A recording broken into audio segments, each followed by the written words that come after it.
বিসমিল্লাহির রহমানির রহিম। প্রিয় ছাত্রছাত্রী, আসসালামু আলাইকুম। আশা করি আল্লাহর রহমতে তোমরা সবাই ভালো আছো। আমিও আল্লাহর রহমতে এবং তোমাদের দোয়ায় ভালো আছি। গত ক্লাসে আমরা পদার্থবিজ্ঞান প্রথম পত্রের অধ্যায় 3-এর যতটুকু আলোচনা করেছিলাম আজকে আমরা তারপর থেকে আলোচনা করব। গত ক্লাসে আমরা আলোচনা করেছিলাম 15টা সমীকরণ বা 15টা সূত্র তোমাদের লিখে দিয়েছিলাম। আমি 15টা সূত্র আসলে আমি বলি না বা বলতে চাই না, সেই জায়গায় সূত্র আছে মাত্র 3টা সূত্রের বিভিন্ন রূপ তোমরা দেখেছো। সেই সূত্রগুলো আজকে আমরা ব্যবহার করব প্রাসের গতিপথের রাশিমালার মধ্যে। প্রথমে আমরা জানব প্রাস কি।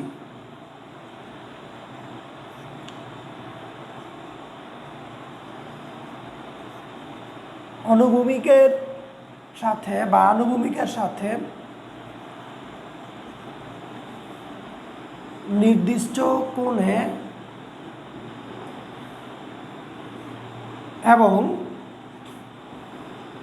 নির্দিষ্ট বেগে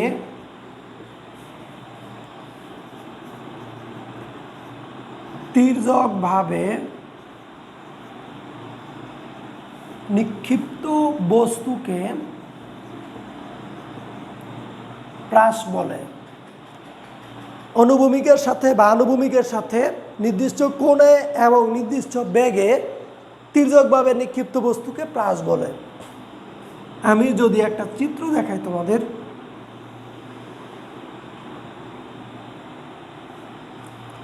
একটা বস্তুকে তুমি ভূমির সাথে একটা নির্দিষ্ট কোণে তির্যকভাবে নিক্ষেপ করবা। তির্যকভাবে কথাটার মানে কি? একটা বস্তুকে আমি যদি খাড়া উপরের দিকে এইভাবে নিক্ষেপ করি তখন এটাকে প্রাস বলা যাবে না। তাহলে কিভাবে নিক্ষেপ করতে হবে? বাঁকাভাবে, অর্থাৎ এইভাবে নিক্ষেপ করলে তখন এই বস্তুটাকে বলা হবে প্রাস। সংজ্ঞার মধ্যে দেখো আমরা কি লিখেছি, অনুভূমিকের সাথে নির্দিষ্ট কোণে, অর্থাৎ যখন নিক্ষেপ করব তখন এখানে একটা নির্দিষ্ট কোণ হবে, নির্দিষ্ট কোণে এবং নির্দিষ্ট বেগে নিক্ষেপ করার মুহূর্তে বস্তুটির একটা বেগ থাকবে, সেই বেগের মান হচ্ছে v0। নির্দিষ্ট বেগে তির্যকভাবে নিক্ষিপ্ত বস্তুকে প্রাস বলে। তাহলে আশা করতে পারি আমরা সবাই প্রাস বুঝতে পেরেছি। তুমি একটা ইটের কণাকে নিক্ষেপ করবা, সেটাও প্রাস হইতে পারে। আমি মার্কারটাকে নিক্ষেপ করব, সেটাও কি হইতে পারে? প্রাস হইতে পারে। এবার প্রাসের ক্ষেত্রে কতগুলো রাশি আছে, সেই রাশিগুলো আমরা এখন দেখব কি কি আছে। সবাই চিত্র এঁকে নাও।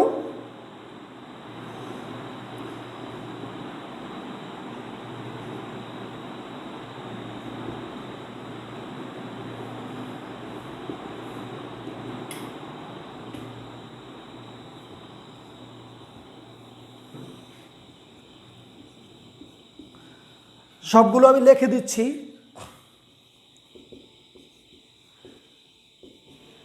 নিক্ষেপণ বিন্দু,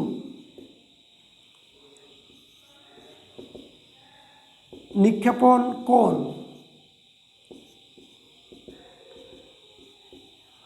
নিক্ষেপণ বেগ, সর্বাধিক উচ্চতা, সর্বাধিক উচ্চতায় উঠার সময় পতন বিন্দু,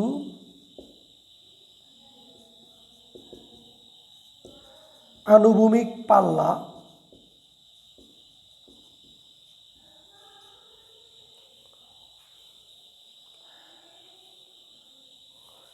সবাই লিখে নাও। এই জায়গায় ক্যাপিটাল টি আছে, এটা হলো উড্ডয়ন কাল, সমান হচ্ছে 2Tm। একটু লিখে নাও, তারপরে আমি বুঝিয়ে দিচ্ছি।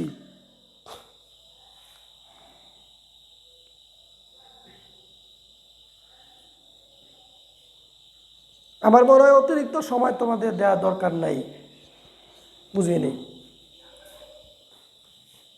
যেই বিন্দু থেকে একটা বস্তুকে তুমি নিক্ষেপ করবা সেই বিন্দুকে বলা হবে নিক্ষেপণ বিন্দু। থিটা নট ভূমির সাথে যত কোণে নিক্ষেপ করবা সেই কোণটাকে বলা হবে নিক্ষেপণ কোণ। সেই কোণটাকে বলা হবে নিক্ষেপণ কোণ। আমরা এই জায়গায় থিটা নট দ্বারা প্রকাশ করেছি। বস্তুটিকে যেই বেগে নিক্ষেপ করা হবে সেই বেগ হচ্ছে ভি নট, এটাকে বলা হবে নিক্ষেপণ বেগ। তোমরা জানো একটা বস্তুকে যখন উপরের দিকে তুমি নিক্ষেপ করবা বস্তুটি ধীরে ধীরে কি করবে, উপরে উঠবে। একটা সময় সে সর্বোচ্চ উচ্চতায় অবস্থান করবে, তারপরে আবার নিচের দিকে নামতে থাকবে। তাহলে বস্তুটা সর্বোচ্চ যে উচ্চতায় উঠে সেই উচ্চতাটাকে বলা হবে সর্বাধিক উচ্চতা, ক্যাপিটাল এইচ দিয়ে প্রকাশ করা হয়। টিএম সর্বাধিক উচ্চতায় উঠার সময়, নিক্ষেপণ বিন্দু থেকে সর্বোচ্চ উচ্চতায় উঠতে যে সময়টা লাগে সেই সময়টাকে বলা হবে টিএম। এম পতন বিন্দু, যেই বিন্দুতে গিয়ে বস্তুটি পড়বে সেই বিন্দুর নাম হচ্ছে পতন বিন্দু। এই জায়গায় আবার তোমাদের একটা জিনিস মনে রাখতে হবে, যেই তল থেকে নিক্ষেপ করা হবে সেই তলের যেই বিন্দুতে গিয়ে পড়বে। আমি এখন একটা বিল্ডিংয়ের ছাদ থেকে একটি বস্তুকে নিক্ষেপ করলাম, সেটা গিয়ে ভূমিতে পড়লো, সেটাকে বলা যাবে না। এই জায়গায় আনুভূমিক পাল্লার ক্ষেত্রে সংজ্ঞাটা হবে এমন, যেই তল থেকে একটি বস্তুকে নিক্ষেপ করা হলো সেই তলে ফিরে আসার সেই তলে ফিরে আসলে বস্তুটি আনুভূমিকভাবে যে দূরত্ব অতিক্রম করে সেই দূরত্বটাকে বলা হয় আনুভূমিক পাল্লা। এই জায়গায় আমরা বলেছি ক্যাপিটাল আর হচ্ছে আনুভূমিক পাল্লা। এই আনুভূমিক পাল্লার ক্ষেত্রে পতন বিন্দুটা কার্যকর হয়। তাহলে পতন বিন্দুটাও হবে একই তলে, অন্য তলে হওয়ার সুযোগ নাই।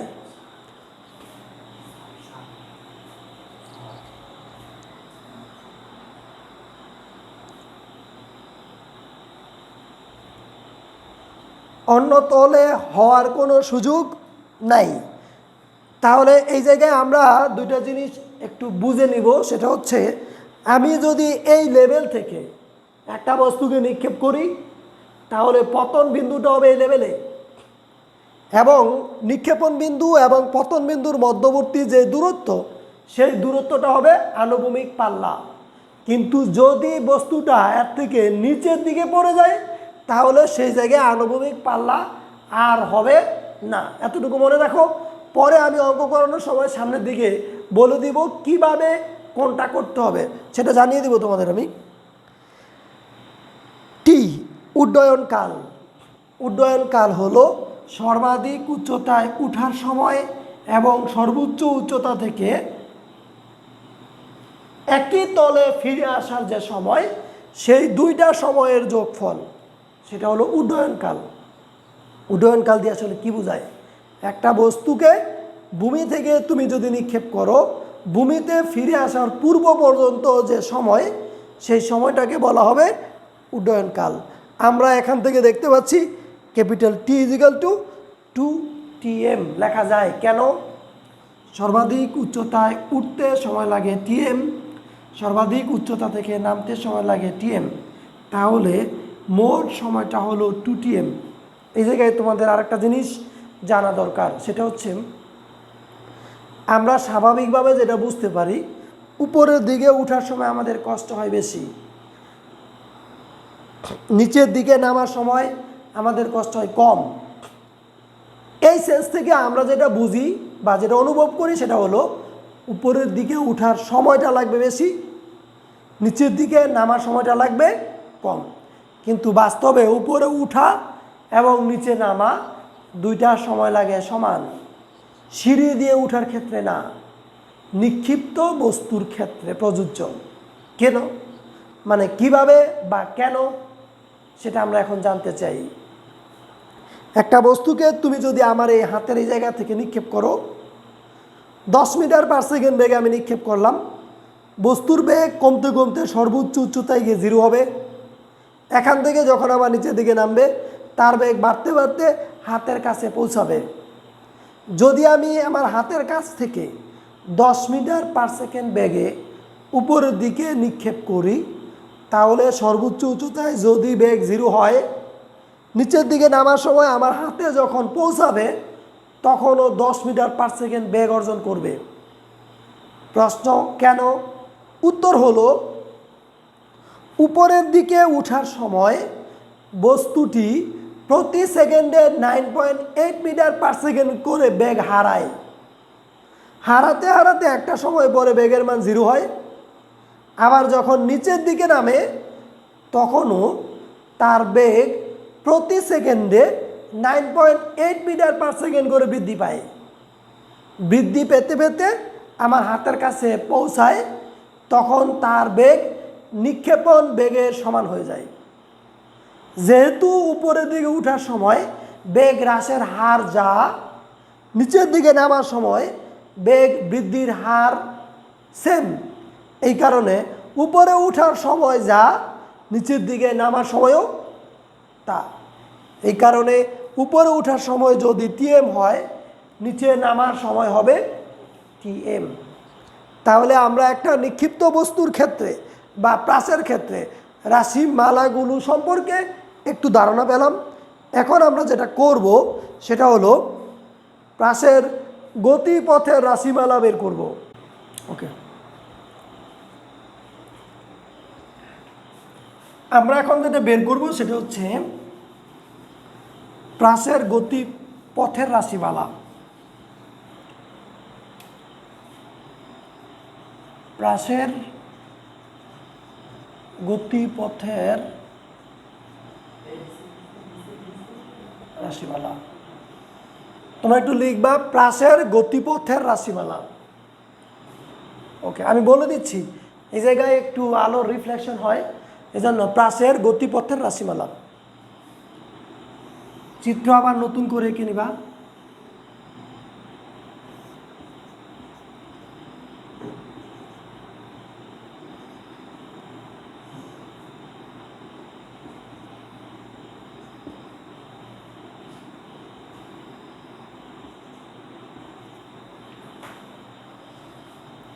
মনে করি ও বিন্দু হতে একটি বস্তুকে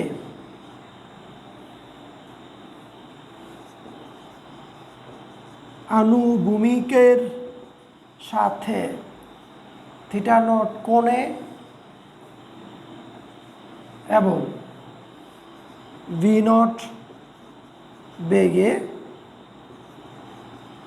নিক্ষেপ করা হলো। বস্তুটি টি সময়ে ও বিন্দু হতে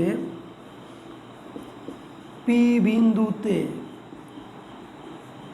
পৌঁছায়। ও বিন্দুতে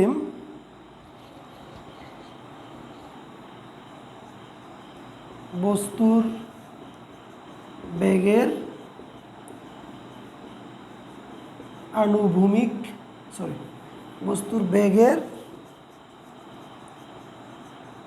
আনুভূমিক উপাংশ Vx not is equal to V naught cos theta naught, উলম্ব উপাংশ Vy naught is equal to V naught sin theta naught। P বিন্দুতে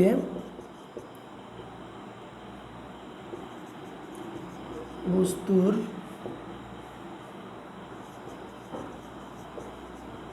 আনুভূমিক সরণ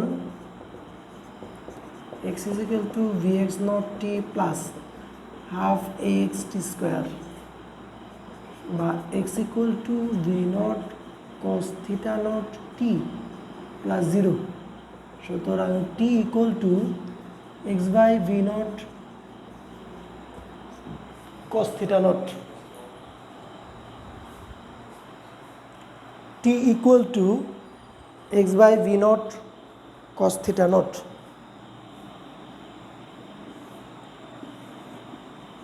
উলম্ব উপাংশ y equal to vy naught t plus half ay t square v naught sin theta naught into x by v naught cos theta naught plus half into minus z x by v naught cos theta naught whole square। দেখা যায় ওই পর্যন্ত? হ্যাঁ, সুতরাং y equal to x tan theta naught minus gx square divided by 2v naught square cos square theta naught। y equal to x tan theta naught minus gx square divided by 2v naught square cos square theta naught। এই সূত্রটাই হচ্ছে আমাদের প্রাসের গতিপথের রাশিমালা। তোমাদের লেখা শেষ হওয়া পর্যন্ত আমার মনে হয় অপেক্ষা করার দরকার নাই। এই ক্ষেত্রগুলোতে তোমরা ভিডিওটা স্টপ করে তারপরে লিখে নিবা, তারপরে বুঝতে শুরু করবা। ওকে, মনে করি ও বিন্দু হতে একটি বস্তুকে আনুভূমিকের সাথে থিটা নট কোণে এবং ভি নট বেগে নিক্ষেপ করা হলো। ভি নট বেগে নিক্ষেপ করলাম। বস্তুটি টি সময়ের মধ্যে বস্তুটি ও বিন্দু হতে পি বিন্দুতে পৌঁছায়। এতটুকু বর্ণনা আমরা সবাই বুঝতে পেরেছি।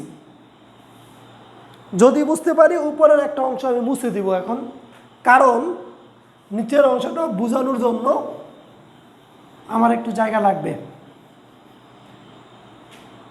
খেয়াল করো, ও বিন্দুতে বস্তুর বেগের মান কত? ভি নট, যেটা হলো শুরুতে বেগ বা নিক্ষেপণ বেগ। আমি যদি একটু দেখাই তোমাদের, তোমরা সবাই জানো এটা যদি ভি হয়, এই জায়গায় যদি থিটা হয়, তাহলে এটা হচ্ছে ভিএক্স আর এটা হচ্ছে ভিওয়াই। ভিএক্স এর মান যেটা হয় সেটা হলো ভি কস থিটা, ভেক্টরের মধ্যে শিখিয়েছি, এটা হবে ভি সাইন থিটা। আনুভূমিক উপাংশ হবে V X equal to V cos theta আর উলম্ব উপাংশ হবে V Y equal to V sine theta. এবার যদি আমি এই জায়গায় নট দেই, তাহলে আমাকে এই জায়গায় নট দিতে হবে, এই জায়গায় নট দিতে হবে, এটার ক্ষেত্রে নট দিতে হবে, এটার ক্ষেত্রে নট দিতে হবে। যদি আমি থিটার জায়গায় নট দেই, তাহলে এই জায়গায় নট দিব, এই জায়গায় নট দিব। তাহলে আনুভূমিক উপাংশ পেয়ে গেলাম, উলম্ব উপাংশ পেয়ে গেলাম। এটাকে আমরা এই জায়গায় ব্যবহার করেছি। দেখো, ও বিন্দুতে বস্তুর বেগ হলো ভি নট এর আনুভূমিক উপাংশ V X naught equal to V naught cos theta naught. এই যে দেখো, এটা লিখছি। উলম্ব উপাংশ V Y naught equal to V naught sine theta naught লিখে দিলাম। এইবার আমরা যেটা দেখব সেটা হলো ও বিন্দু থেকে পি বিন্দুতে যখন একটা বস্তু যাবে তখন তার দুই ধরনের সরণ থাকবে। কীরকম? উদাহরণ দেই। এখান থেকে আমি একটা বস্তুকে এইভাবে নিক্ষেপ করলাম। নিক্ষেপ করার পরে দেখো, আমি ও বিন্দু থেকে নিক্ষেপ করলাম, পি বিন্দুতে পৌঁছালো। বস্তুটি আনুভূমিক বরাবর একটা দূরত্ব অতিক্রম করলো, আবার নিক্ষেপণ বিন্দু থেকে একটু উঁচুতে উঠে গেল। তাহলে দুই ধরনের সরণ, একটা হচ্ছে আনুভূমিক সরণ আর একটা হচ্ছে উলম্ব সরণ। তাহলে এই জায়গায় আনুভূমিক সরণ হলো এক্স, যেটা হলো এক্স অক্ষ বরাবর সরণ। উলম্ব সরণ হলো ওয়াই, যেটা হলো ওয়াই অক্ষ বরাবর সরণ। তাহলে দুই ধরনের সরণের কথা আমরা এখানে উল্লেখ করব। দেখো, পি বিন্দুতে বস্তুর আনুভূমিক সরণ X equal to V X naught T plus half X T square. 15টা সমীকরণের একটা সমীকরণ। এইটা সম্ভবত কয় নাম্বার সমীকরণ হবে? 11 নম্বর সমীকরণ। 11 নম্বর সমীকরণ আগের ক্লাসের। অবশ্যই তোমাদের আগের ক্লাসটা দেখতে হবে। তোমাদের মনে রাখতে হবে যে অধ্যায়টা তোমরা দেখবা শুরু থেকে শেষ পর্যন্ত দেখবা। প্লে লিস্টে ঢুকবা, প্লে লিস্টে ঢুকার পরে ধারাবাহিকভাবে লেকচারগুলো দেখবা। মাঝে মাঝে থেকে একটা লেকচার দেখলে তোমরা দেখবা যে অনেক কিছুই বুঝতেছো না। অনেক কিছু না বুঝলে পদার্থবিজ্ঞান কিন্তু ভালো লাগবে না। যতক্ষণ তুমি একটা সাবজেক্ট বুঝবা ততক্ষণ ভালো লাগবে, আর যদি না বুঝো তখনই বিরক্ত লাগবে। ওকে, তাহলে আনুভূমিক সরণ X is equal to V X naught T plus half X T square, যারা আমরা আগের ক্লাস করেছি তারা সবাই জানি। ওকে, এইবার দেখো ভি এক্স নটের মান V naught cos theta not বসিয়ে দিলাম, টি টি এর জায়গায় রয়ে গেল হাফ এক্স টি স্কোয়ার। এবার এক্স এর মান হচ্ছে 0। আমি এইটাও গত ক্লাসে আলোচনা করেছিলাম, নিক্ষিপ্ত বস্তুর ক্ষেত্রে ত্বরণের আনুভূমিক উপাংশ অর্থাৎ এক্স ইকুয়াল টু 0 এবং ত্বরণের উলম্ব উপাংশ অর্থাৎ A Y equal two minus জি, এই দুইটাই আমাদের আগের ক্লাসে আলোচনা করা ছিল, সুতরাং তোমরা একটু দেখে নিও। তাহলে এক্স এর মান যদি 0 হয় সম্পূর্ণ অংশটা হয়ে যাবে 0। এবার T equal to X divided by V naught cos theta naught লেখা যায়। এবার যাব আমরা উলম্ব সরণ, 15টা সমীকরণের এইটাও আরেকটা সমীকরণ, এটা 14 number. Y equal to V Y naught T plus half A Y T square. 15টা সমীকরণ বললেই কিন্তু অনেকে চিন্তা করবে কোন সমীকরণ, আগের ক্লাসের মধ্যে 15টা সমীকরণ আমি লিখে দিয়েছিলাম, এর মধ্যে এটা হলো 14 number. Y equal to V Y naught T plus half A Y T square, মানগুলো বসিয়ে দিই। ভি ওয়াই নটের মান হলো V naught sine theta naught, T T এর জায়গায় থেকে যাবে, সরি টি টি এর জায়গায় থেকে যাবে, কিন্তু টি এর মানটা আমরা এই জায়গায় বসিয়ে দেব, T equal to X by V naught cos theta naught. এই যে দেখো টি এর জায়গায় X by V naught cos theta naught, plus রয়ে গেল হাফ, রয়ে গেল এ ওয়াই এর মান মাইনাস জি লিখে দিলাম, টি এর মান X by V naught cos theta naught square, স্কোয়ারের জায়গায় রয়ে গেল। এবার দেখি কি লেখা যায়, ওয়াই বাম পাশে রয়ে গেল, ভি নট কাটা যায়, এক্স রয়ে গেল, sine theta naught divided by cos theta naught সমান লেখা যায় ট্যান থিটা নট, প্লাসে মাইনাসে মাইনাস, উপরে হলো জি এক্স স্কোয়ার, নিচে হলো টু রয়ে গেল, V naught square cos square theta naught. তাহলে আমাদের এই সূত্রটা ভালোভাবে মনে রাখতে হবে, Y equal to X tan theta naught minus G X square divided by two V naught square cos square theta naught. আমি যতটা স্পিডে বলেছি তোমাদের আরও বেশি স্পিডে এটা বলতে হবে। তুমি মাঝে মাঝে তোমার নাম ভুলে যাবা, প্রাসের গতিপথের সমীকরণ ভুলবা না, এমনভাবে মনে রাখতে হবে। ওকে, তাহলে এই জায়গায় কোনটা কোন রাশি আমরা সবাই ভালোভাবেই জানি। এক্স হলো আনুভূমিক সরণ, ওয়াই হলো উলম্ব সরণ, থিটা নটটা হলো নিক্ষেপণ কোণ, আর ভি নটটা হলো নিক্ষেপণ বেগ। এখন আমরা আরও কয়েকটা সমীকরণ প্রতিপাদন করব, তারপরে গিয়ে আমরা অঙ্ক করতে পারবো।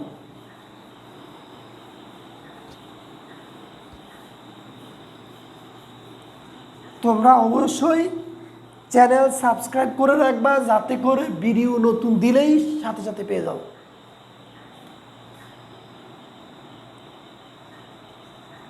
সর্বাধিক উচ্চতা আমরা জানি V Y square is equal to V Y naught square plus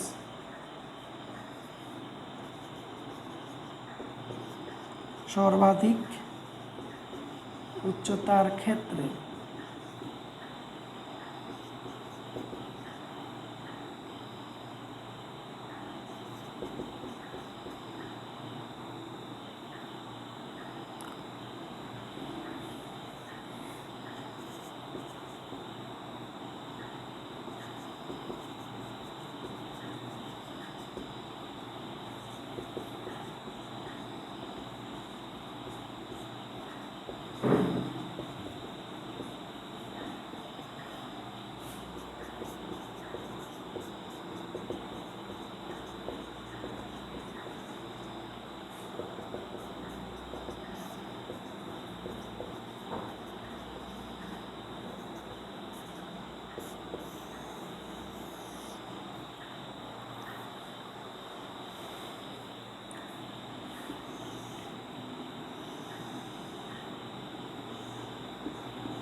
ওকে,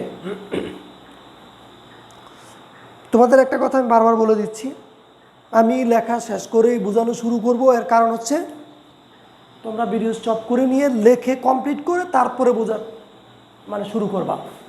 আগে বুঝে নিলাম তারপরে লিখবো দরকার নাই, আগে লিখে নিবা, লিখে নিয়ে তারপরে বুঝবা তোমার খাতার লেখা দেখে দেখে, তাহলে দেখবা ভালো বুঝতে পারবা। তো সর্বাধিক উচ্চতা বের করা আমাদের টার্গেট। বস্তুটা যখন তুমি এই বিন্দু থেকে নিক্ষেপ করবা, নিক্ষেপ করার পরে বস্তুটা উপরের দিকে উঠতে থাকবে, উঠতে উঠতে একটা পর্যায়ে গিয়ে সর্বোচ্চ উচ্চতায় যাবে, তারপরে আবার নিচের দিকে নামতে থাকবে। তো আমাদের এখানে প্রশ্ন হলো সর্বোচ্চ উচ্চতা কত, অর্থাৎ ক্যাপিটাল এইচ এর মান কত, সেটা আমরা বের করব। ওকে, আমরা যেটা জানি সেটা হলো vy square is equal two vy not square plus 2ay into y। এটাও 15টা সমীকরণের একটা সমীকরণ। এই সমীকরণটা হচ্ছে একেবারে 15 নম্বর সমীকরণ। 15 নম্বর সমীকরণটা আমরা এই জায়গায় ব্যবহার করব। তাহলে এই জায়গায় vyটা হলো শেষ বেগের উলম্ব উপাংশ, শেষ বেগের উলম্ব উপাংশ। যেখান থেকে আমরা নিক্ষেপ করেছিলাম সেই জায়গায় বেগের মান ছিল v নট, সে জায়গায় বেগের মান কত ছিল? এই জায়গায় যখন বস্তুটা অবস্থান করলো সেটা হলো শেষ বেগ, অর্থাৎ সর্বাধিক উচ্চতার ক্ষেত্রে শেষ বেগ, বস্তুর ক্ষেত্রে না। সর্বাধিক উচ্চতায় উঠার ক্ষেত্রে শেষ বেগ হলো v। এই v এর উপরের দিকের যে উপাংশ vy, সেই উপাংশের মান হলো 0। একটু ভালোভাবে বোঝার চেষ্টা করব আমরা। একটা বস্তু উপরের দিকে উঠে বেগের উলম্ব উপাংশের জন্য, আর একটা বস্তু সামনের দিকে যায় বেগের আনুভূমিক উপাংশের জন্য। সর্বাধিক উচ্চতায় পৌঁছানোর পর উলম্ব উপাংশের মান 0 হয়। যদি 0 না হতো তাহলে সে আরও উপরের দিকে উঠত। যেহেতু বস্তুটা উপরের দিকে আর উঠতেছে না, তাহলে সর্বোচ্চ উচ্চতায় গিয়ে বেগের মান না, বেগের মানের উলম্ব উপাংশ 0 হয়ে যায়।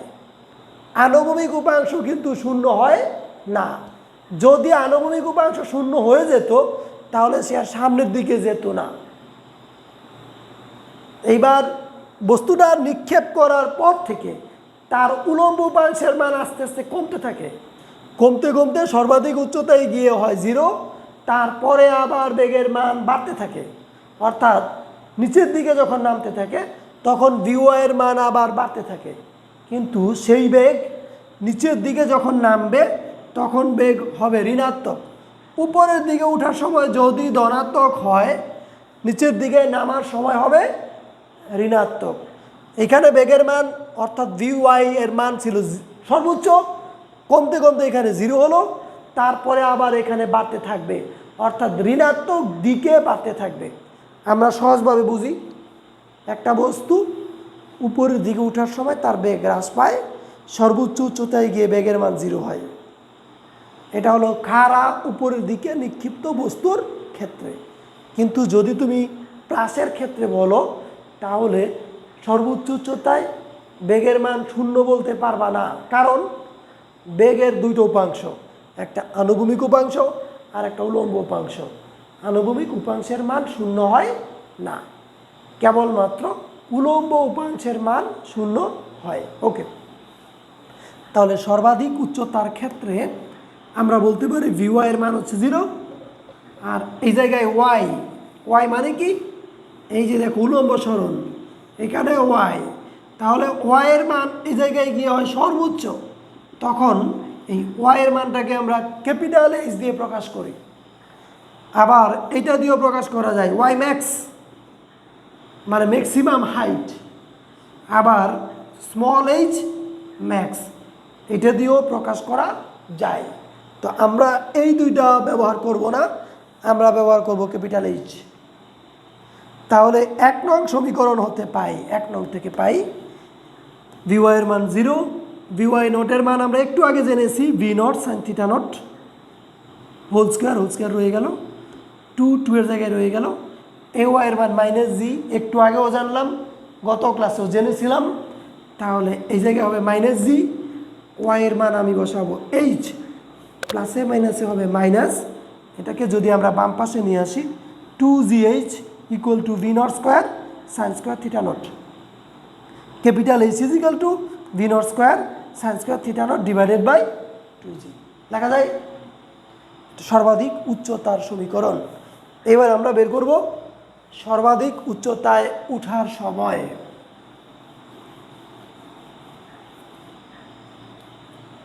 সর্বাধিক উচ্চতায় উঠার সময় vy is equal to vy not plus ayt। সর্বাধিক উচ্চতার ক্ষেত্রে vy equal to 0, t equal to tm। 1 নং দিলাম, আবার এটাকে 1 নং হতে পাই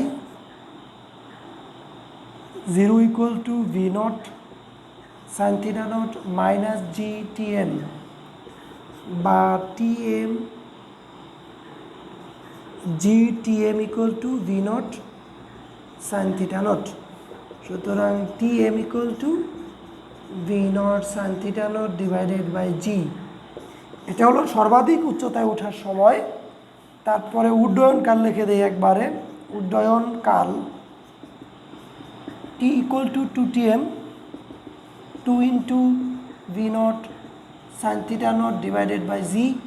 সুতরাং t equal to 2 v naught sin theta naught by g।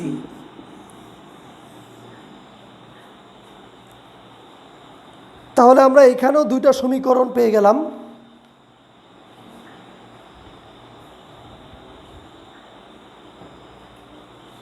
খেয়াল করো, সর্বাধিক উচ্চতায় ওঠার সময় অর্থাৎ সর্বাধিক উচ্চতায় উঠতে কত সময় লাগে সেটা আমরা বের করব।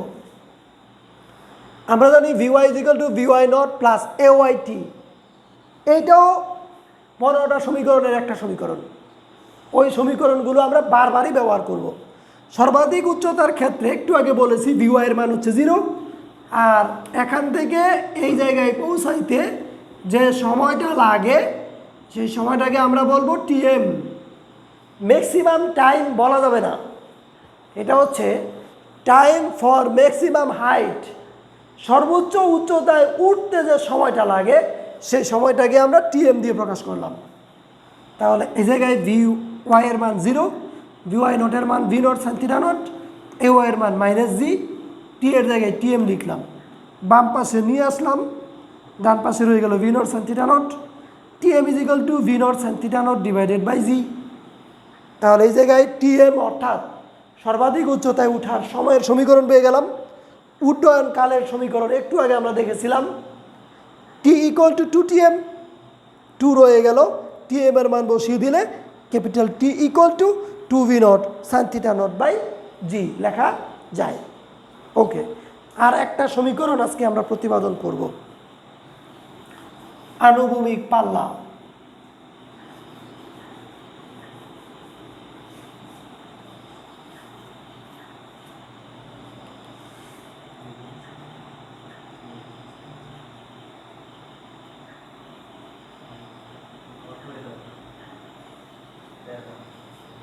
আনুভূমিক পাল্লা, আনুভূমিক পাল্লা সমীকরণ বের করতেছি আমরা। আমরা জানি y equal to x tan theta naught minus jx square divided by 2v naught square cos square theta naught।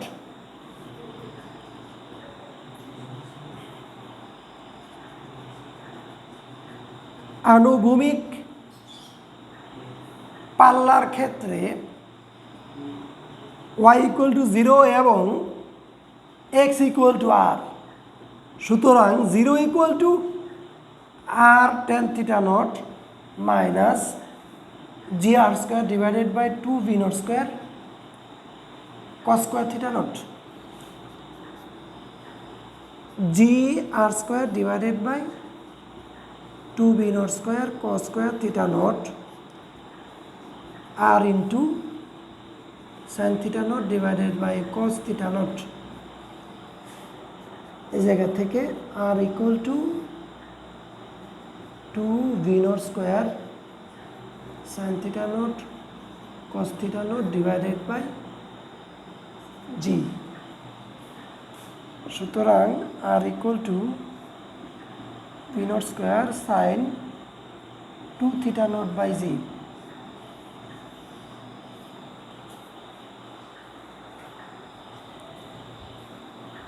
বোর্ডটা একটু ক্লিয়ার করে দিলাম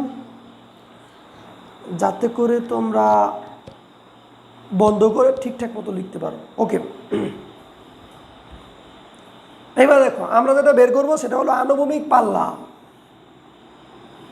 আনুভূমিক পাল্লা কাকে বলে? নিক্ষেপণ বিন্দু এবং পতন বিন্দুর মধ্যবর্তী দূরত্ব হচ্ছে আনুভূমিক পাল্লা। নিক্ষেপণ বিন্দু এবং পতন বিন্দু দুইটা বিন্দু থাকতে হবে একই তলে, তখন আমরা আনুভূমিক পাল্লা পাবো। দুইটা বিন্দু একটা উঁচুতে আর একটা যদি নিচুতে হয় তাহলে আনুভূমিক পাল্লা পাওয়া যাবে না।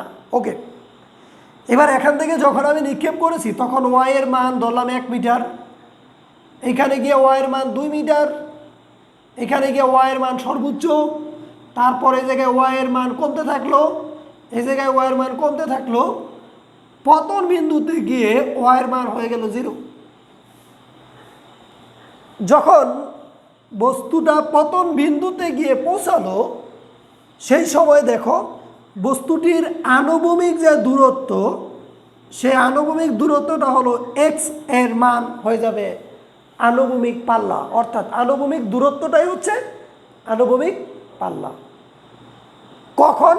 যখন বস্তুটি পতন বিন্দুতে গিয়ে পড়বে তখন বস্তুর আনুভূমিক যে দূরত্ব সেটাই হলো আনুভূমিক পাল্লা। তাহলে আমরা দেখতে পাচ্ছি আনুভূমিক পাল্লার ক্ষেত্রে ওয়াই এর মান হবে 0, এক্স এর মান হয়ে যাবে আর, এক্স এর মান হয়ে যাবে আর। এই দুইটা মান আমি 1 নং সমীকরণে বা উপরের সমীকরণে বসাইলাম।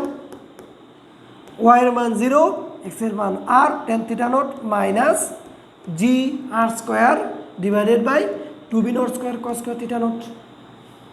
মাইনাসের অংশটাকে আমরা বাম পাশে নিয়ে আসলাম, আর ডান পাশে আর রয়ে গেল, tan থিটাকে আমরা sine theta by cos theta লিখতে পারি।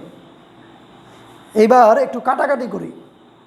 নিচে এইখানে আছে 2টা কস থিটা নট, আর এই জায়গায় আছে একটা কাটা যাবে।